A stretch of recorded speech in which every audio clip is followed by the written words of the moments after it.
Why are we often trapped by self-limitation? Maybe you were afraid to try because of the fear of failure, or maybe you were afraid to move forward because of the pain of the past. In fact, the darkness is not terrible. The real challenge is whether we have the courage to look directly at it. After every storm, the rainbow will appear. In every trough, new hope is sprouting. The first step to break the self-limitation is to believe in your inner strength and believe that difficulties are just a test of life. When you are willing to face and accept everything, you will find that darkness is the prelude to light. When night falls, the light in our hearts can illuminate the way forward for us.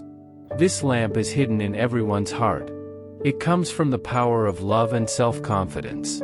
When you choose to forgive your past failures and embrace your imperfections, you can light this lamp and let it dispel fear and loneliness. The greatest journey in life is never to conquer the world, but to learn to live in peace with yourself. Light a candle for yourself and move towards a hopeful future.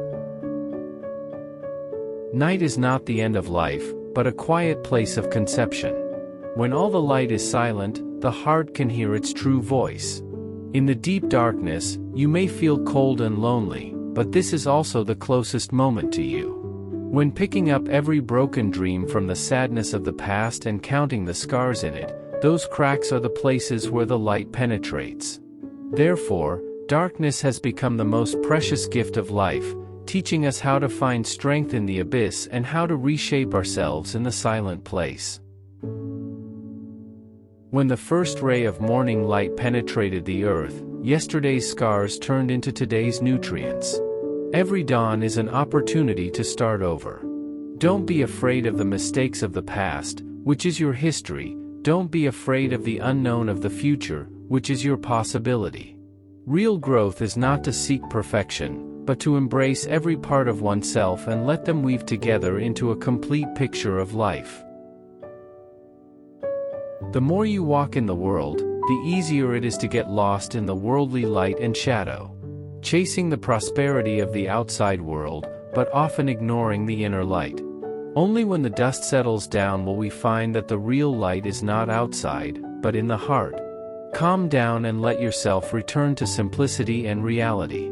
Put aside flashiness and vanity, and focus on every moment of the present.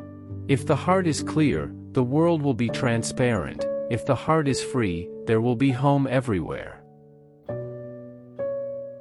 In this ups and downs of the world, love is our only compass. It not only leads us to others, but also helps us find ourselves.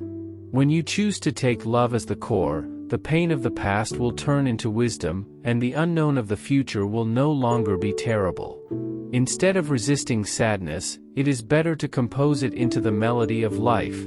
Instead of avoiding the low tide, it is better to make it the ups and downs of the rhythm.